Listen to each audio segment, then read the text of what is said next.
মেষ, বৃষ, মিথুন, বৃশ্চিক, ধনু এবং মকর, এই 6টি রাশির মানুষদের ক্ষেত্রে অর্থনৈতিক অবস্থার পরিবর্তন ঘটতে চলেছে। আগামী কিছুদিনের মধ্যেই শুক্র কিন্তু দুর্বল হবে এবং এই শুক্রের ওপরে শনির দৃষ্টি বর্তমান থাকবে।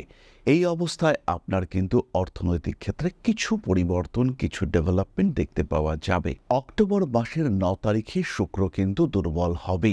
একদিকে মেষ, বৃষ, মিথুন, অন্যদিকে বৃশ্চিক, ধনু এবং মকর, এই রাশিগুলির মানুষদের ক্ষেত্রে অর্থনৈতিক দিক থেকে চাপ আসতে পারে। টাকা পয়সার একটা ভালো রকম প্রেশার এটা কিন্তু আপনি ফেস করতে পারেন। স্পেশালি কর্মক্ষেত্রে আপনাকে ডিস্টার্ব করবার চেষ্টা। যদি আপনি প্রাইভেট ইনস্টিটিউশনে চাকরি করেন, সেই ক্ষেত্রে আশেপাশের মানুষগুলো আপনাকে ভীষণ ডিস্টার্ব করছে। আপনার টিকে থাকা, বেঁচে থাকা, সেটাই তারা ডিস্টার্ব করে নষ্ট করতে চাইছে। এই পরিস্থিতি কিন্তু আপনি ফেস করবেন। তবে যাদের জন্মকুণ্ডলিতে বৃহস্পতি, রাহু, শনি, বুধ ইত্যাদি গ্রহ বলবান রয়েছে, তারা কিন্তু এই সমস্যা কাটিয়ে উঠতে পারবেন খুব সহজেই। কিন্তু যাদের জন্মকুণ্ডলিতে শুক্র দুর্বল, জলরাশিস্থ, রাহুদৃষ্ট, তাদের কিন্তু সমস্যার মাত্রা অনেকটাই বেশি।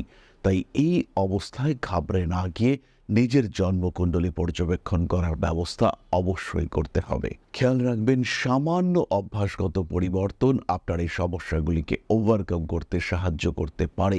অতি সহজেই আপনি এই অস্থিরতাগুলিকে কাটিয়ে আবার সুস্থ জীবনের লক্ষ্যে এগিয়ে যেতে পারেন।